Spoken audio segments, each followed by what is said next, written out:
My wife said. It was only once a mistake. I replied. I saw the photo metadata. Then I changed the locks, moved our money, sent proof to friends and her HR, and alerted his wife. And I just smiled, because while she was busy lying on social media, her lover got fired and I got the house. Original post: I am 32 years old. My girlfriend Sarah is 31. We had been together for 4 years.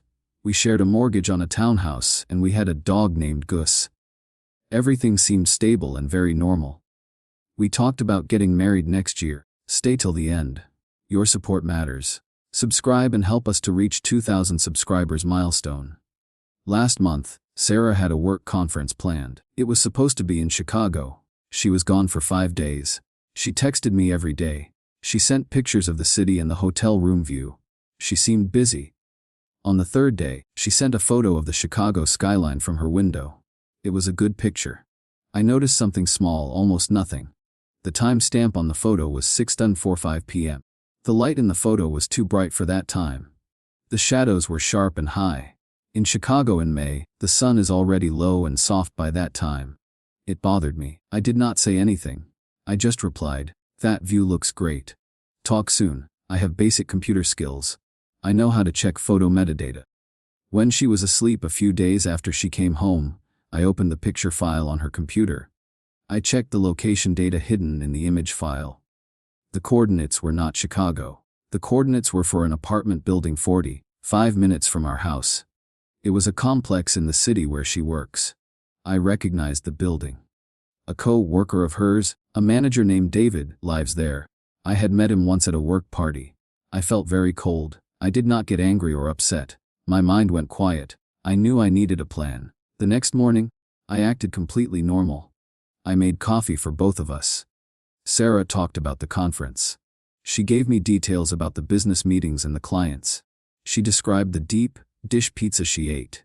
She looked me in the eye when she lied. My first action was small and quiet.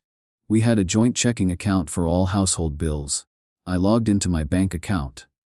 I opened a new personal checking account in my name only. I transferred nearly all of the money from the joint account into the new personal account. I left enough to cover the remaining few utility bills. Then I went to the main house computer. I changed all the passwords for our shared accounts. I changed the security code on the garage door. She would still have keys, but this was my first defense. I was protecting myself before I spoke a single word. She had no idea anything was wrong. Update 1. Sarah came home from work late 2 days later. She said she had a client dinner. She seemed tired. She was still acting normal. I knew the lie was getting heavier for her. I had already put my quiet plan into motion. I told her I needed to go to the hardware store early the next morning. I said I had to check something at my office before that. This gave me an excuse to be out of the house. I made sure to leave my phone on the kitchen counter when I left. I wanted her to think I was rushing and careless. I did not go to my office. I drove straight to the apartment complex in the city. The one from the photo coordinates. It took me 45 minutes of driving in morning traffic. I sat in my car in a visitor parking space. I waited and watched. At 7:45 a.m., I saw Sarah's car drive into the parking garage. She was not leaving for work. She was already there. I knew the co-worker David lived on the 3rd floor of the nearest tower. I walked into the lobby. I rode the elevator to the 3rd floor. I stopped outside David's unit. The number matched the one I looked up online. I took a deep breath. I raised my hand and knocked 3 times. It was a firm, even knock. The door opened almost instantly. Sarah was standing there in a gray bathrobe. Her hair was messy. She looked completely confused. Her face was pale when she saw me. She did not speak. I did not raise my voice. I did not yell. "What are you doing here, Mark?" she finally managed to say. Her voice was thin. I held up my phone. I had the photo metadata displayed clearly. It showed the date, the time, and the coordinates. The GPS map showed David's building. "You were not in Chicago," I said. My voice was very calm. "You were 45 minutes from home in this building.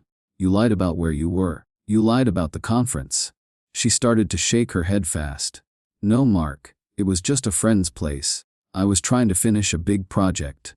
The apartment door behind her was only half open. I looked past her shoulder. I could see David standing in the hallway. He was wearing a shirt and pants. He looked terrified.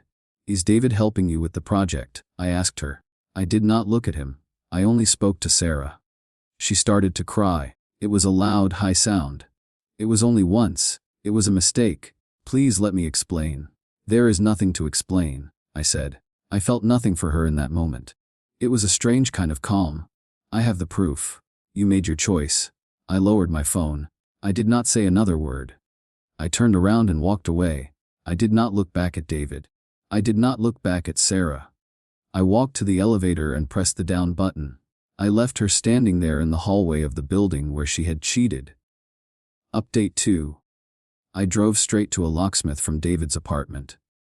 I had the locks changed on the townhouse doors within the hour. I also changed the code for the security system. I left Sarah's things inside. I only wanted control of the space. When I got home, I wrote one short email.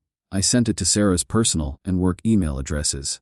Subject: relationship terminated. The trust is broken. Our relationship is over. I have changed the locks on the property. You have 7 calendar days to coordinate with me to collect your personal property. All communication from now on must be via email or through our lawyers.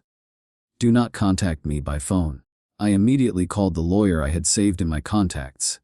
It was a consultation I had booked 2 weeks prior. I just needed to finalize the details. The townhouse was in both our names. I learned about the options for forcing a sale or buying out her share. Sarah lost control when she realized I was serious. She could not get inside the house. She went to social media. She posted a long, emotional message about me. She said I had a sudden and severe emotional breakdown. She claimed I had become abusive and controlling. She said I had thrown her out of her own home without warning. She did not mention Chicago or David. I watched it unfold for one day. I did not reply. I did not post. Then I acted with proof. I took the photo metadata and the copies of the bank statements showing the money transfer. I printed them all. I sent them in an envelope to my 3 closest mutual friends. I included a very short, polite note. I am sorry for the confusion. Here is the truth. The response was fast. Our friends saw the facts. Her narrative broke down immediately. They stopped engaging with her posts. The silence on social media was louder than any fight. Next, I used my lawyer. My lawyer sent a formal letter to Sarah's employer's HR department. The letter was carefully worded. It mentioned an ongoing civil matter involving her co-worker David and Sarah's misuse of company time and resources during the supposed Chicago trip. It suggested an internal review was necessary. I knew David was married. I knew his wife was an acquaintance of Sarah's.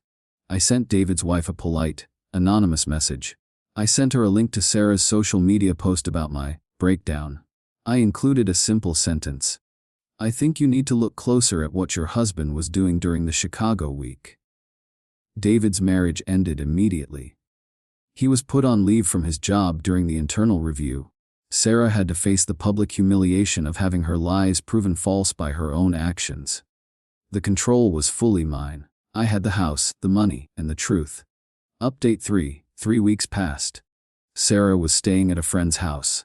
She had stopped posting on social media. She had run out of lies and sympathy. She sent me an email late one night. It was long and messy. She apologized vaguely. She said she missed Gus, the dog. She said she missed the way things were. She asked if we could please talk in person, just once, to find a way back.